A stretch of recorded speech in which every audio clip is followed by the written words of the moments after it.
guys? Welcome back to the channel. And today I'm reacting to Everything Wrong with Hancock in 14 minutes or less.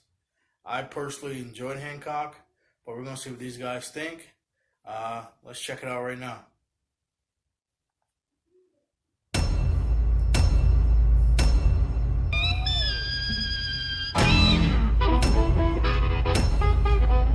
Movie not only spends 40 seconds logoing, but then tacks on another almost 10 seconds repeating text versions of the same things. Why can't movies just movie already? The original title for this movie was Tonight He Comes, and with either title it sounds more like adult entertainment than a mediocre superhero film. Bad guys? Apparently before he was Brick, this kid, who should probably be at school or something, went around sarcastically waking up superheroes. Waking up superheroes. Asshole. Do you ever get that not-so-Fresh Prince feeling? Cause in this movie, Will Smith is a certified douchebag.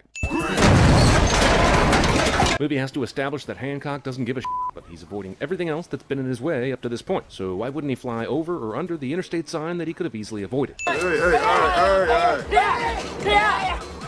Nothing holds up better after 10 years than a good old-fashioned Soulja Boy reference. Also, somehow I doubt this gang has ever in any way cranked that. Your head is going up the driver's ass. His head is going up your ass. Your head is going up my ass. Hancock Centipede. Since everyone seems to know who Hancock is, one would assume they also know what he can do. So why would they think shooting him would result in anything other than them getting their asses kicked? After all that shooting, how would there only be 3 bullet holes in the sunglasses? How are the sunglass lenses even still there? They should have been blown to pieces after ricocheting off Hancock's forehead. Put us down! Oh, now you speaking English, huh? Why would they decide not to speak English until now? This guy clearly flew up to their vehicle and ripped their frickin' roof off. LA would be a lot better off if this guy would just leave and let's get on with our job. Overly angry police lieutenant brings up a valid point. What is Hancock's motivation in doing this? He obviously doesn't care about much, is drunk off his ass most of the time, and is hated even when he does get involved. So why does he even bother? And what this would say to the public is that your company, Pharmatopsis... Pharmatopsis? Did they seriously name their company Pharmatopsis? Pharmatopsis sounds more like a disease itself, rather than the company that might cure it. This Dunkin' Donuts product placement is bad enough at face value, but it's even worse considering this movie takes place in 2008, and LA didn't know how to Dunkin' until 2014. I'll see you in about 20 minutes. Hey, what is it, National Horn Day? No, it's national. How can you be such a complete moron to be stopped on a train track with alarms going off and a clear line of sight and an oncoming train, and yet you somehow don't know day, and you're the Grand Marshal? Also, unless that train is completely automated, he just killed every single human in there by stopping it that fast. We call that the complete inertia Ronin. Why didn't you just go straight up in the air with the car? In honor of random spectator lady who would be excellent at cinema sins, here are 4 other ways Hancock could have easily superheroed this rescue better, considering he had time to knock on the hood before doing anything. Flip the car and just get out of the way to let the train pass. Grab Ray from the car, throw the car out of the way, then catch it as you let the train pass. Hold the car with Ray over your head and step out of the way as you let the train pass. Push Ray's car and the cars in front of him out of the way as you let the train pass. He saved my life. I mean, Hancock, this is my wife, Mary. We find out later that these two are inexorably drawn to each other, so how has Hancock not run into Mary the whole time he's been in LA? And why hasn't she gotten Ray to leave the city at any time after she found out Hancock was there? Well, you deal with bullies. You take your right foot, bring it right up, catch him in his little piss pump. Make sure he can't use that thing for nothing but a flap to keep the dust out of his butt crack. Okay. Do they not teach anatomy at superhero school? Does this mean only men can have clean butt cracks? I know this kind of guy. He breaks things. Mary is extremely casual during the conversation, offering a nonchalant warning to Ray, but stopping short of what someone who's well aware of the potential damage of Ray working with Hancock would do. A 20-second establishing shot for this RV? Who do you think you are, Denis Villeneuve? The real opportunity missed in this movie is that we never get to see Hancock playing his outdoor drum kit. Hancock has superpowers in virtually every part of his body, but even he can't avoid a vicious hangover. Isn't that so? I know Michelle's a dick and everything, but why the hell would he call Hancock out for just landing and messing up the street? Seems like this is just a cheap excuse for Hancock to exact vengeance on Aaron's behalf.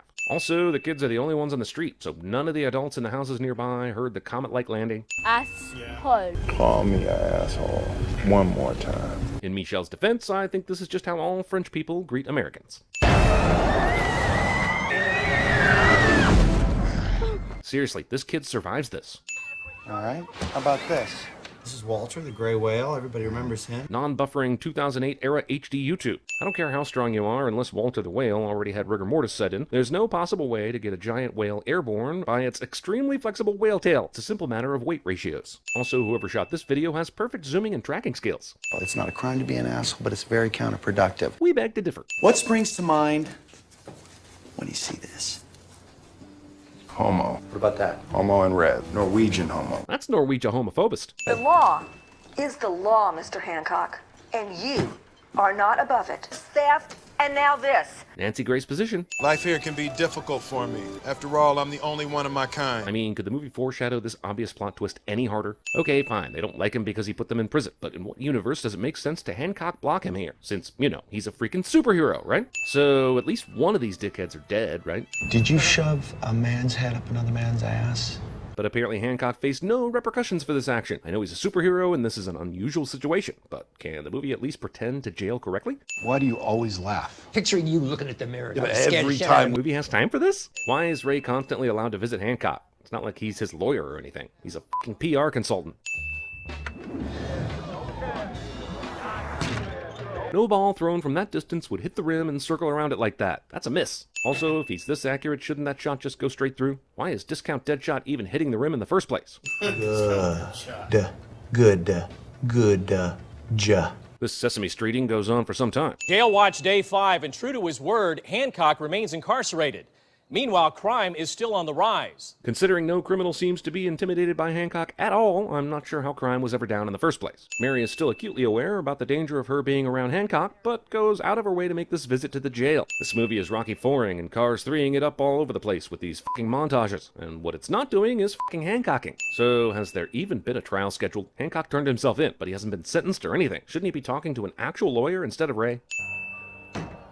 Unless that ball is made of flubber, there is no way it bounces further off the rim than it was thrown. Movie has no idea how to physic. Sure, his fingernails might be super strength, but considering his hair is also just dead cells, shouldn't it be just as strong? I'm just saying, shaving with one's own fingernails should relatively be the same for him as it would be for anyone.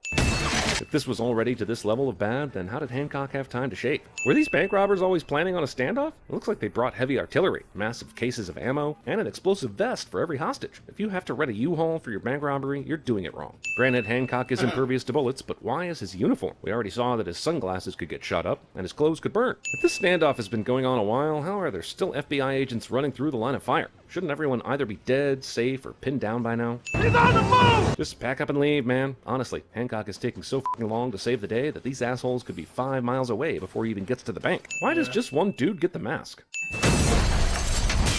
I guess Hancock prefers to be a jump-scaring dick to the kidnappers instead of, you know, saving the hostages. What is happening? Seriously? You were just shooting at Hancock. You know he's there. How is this confusing? This is a spring-loaded dead man switch. If my thumb comes off it, boom. How is this the best plan? Wouldn't the hand release the switch once it was chopped off? Considering he's so fast, can't he just grab the guy's hand? Keep your hand on that trigger. This cop acts like it's perfectly normal to be handed a detached hand. Good job. Nah, you good job. This is where the movie turns into every other goddamn superhero story ever. We don't want to see the good guy Hancock, because that's essentially Superman. We want to see him get drunk and break shit. We get it, Peter. This rotational shot serves as the beginning of Hancock's redemptive public arc. But could you stop the ride before I... Damn it, too late. Only thing I had in my pocket was bubble gum, 2 movie tickets. Boris Karloff, Frankenstein. This scene right here is the reason that despite this movie's flaws, I wouldn't be mad at a sequel. These three are so good together, and Charlize is killing this performance. Somehow subtle enough not to spoil the twist, and yet powerful enough to know she's feeling something deeply. 80 years ago? Oh, I don't age. This is it. Shouldn't Ray at least have been able to figure out Hancock has been around for 80 years and all his research? He's not a good PR guy. I mean, Hancock just had that moment with Ray, where they express mutual admiration and respect, and he goes downstairs to immediately mac on his wife? I guess this proves the superpower of boners is greater than the power of friendship. Not that this isn't a well-executed twist, but it's such a big twist it completely changes everything about the film. All of a sudden, the first hour doesn't seem to matter. Considering that fridge has been out since last night and you live in Southern California, unless you're making salmonella surprise for breakfast, you should probably just leave those eggs alone. This towel is definitely not this towel. I mean, continuity stuff isn't my bread and butter, but how do you not use the same towel in consecutive close-ups? As strong as he is, isn't this a pretty dangerous way to confirm his theory? Depending on her powers, this Charlize kebab could have ended very poorly. We'll talk. Okay? And when we're done talking, you go away and you leave my family alone. If this is really what Mary wanted, why didn't she have this fucking talk with him way back when they first met?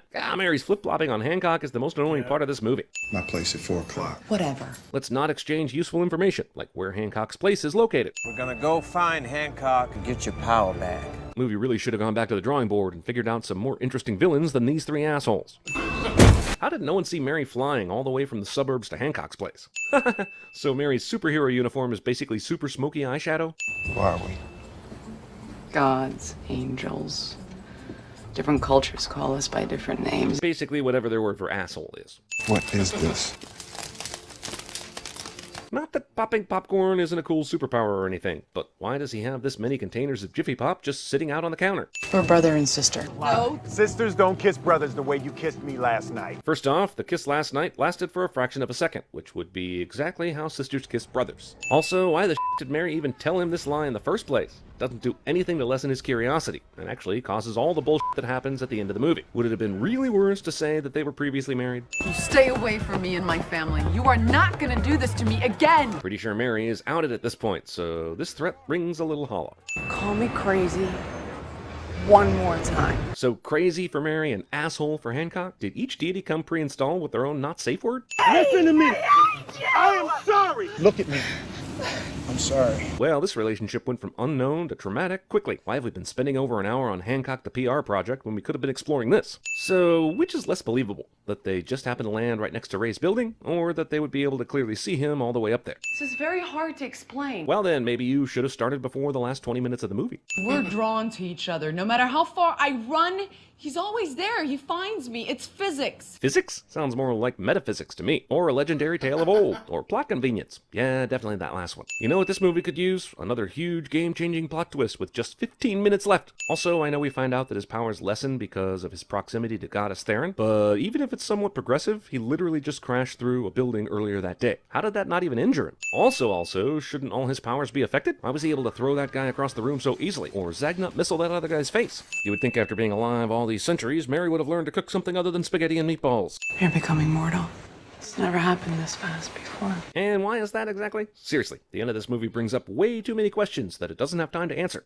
Every time we're together, they come after you through me. Mary has now been expositing for over 3 full minutes, and she still manages to play the pronoun game, so we don't know who they are. Since we know Hook Hand was in the elevator with these two earlier, why aren't he and his cronies already here as well? Insurance policy of the gods.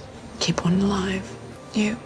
To protect this world. So why didn't one of the gods come down and let Hancock know this? So he wouldn't be wandering around drunk for the last 80 years wondering what his purpose was. Yes, the TV mentioned earlier that these prisoners escaped, but are we supposed to believe that all 3 of these guys could just saunter up to the hospital room of the one person the cops would almost certainly know they were coming after? Did he just casually back through that wall? Setting aside the question of if he's strong enough, why would the entire wall explode if he's just slowly moving through it? Wait, do they feel each other's pain too? Not only did Mary quite expositionary never mention this in her 5-minute breakdown earlier, we've never seen anything indicating this in any of their previous injuries. Has he just been standing around that corner this entire time? I'm assuming every bad guy gets a handbook detailing how long to wait in these situations for maximum effect. You're no different. Except for the super strength and ability to fly. But yeah, other than that, sure, no different. Deus Ex Machina. This is all build-up for Hancock Part 2, where Aaron, after losing his mom and Hero, turns to a life of heroin and male prostitution, eventually becoming a serial killer.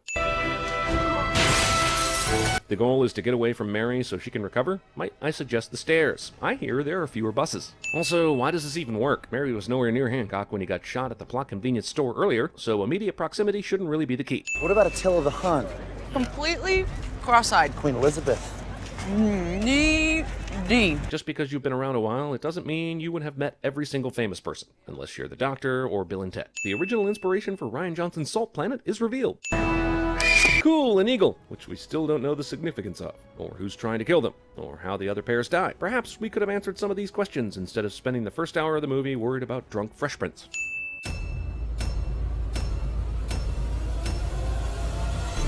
Tell the truth.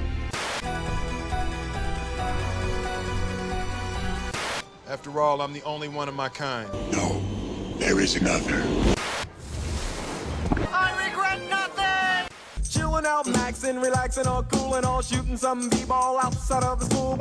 I'm from Miami. Welcome to Miami. And my skull was fractured. Ouch, town population, you, bro. Call me crazy. That's it, guys.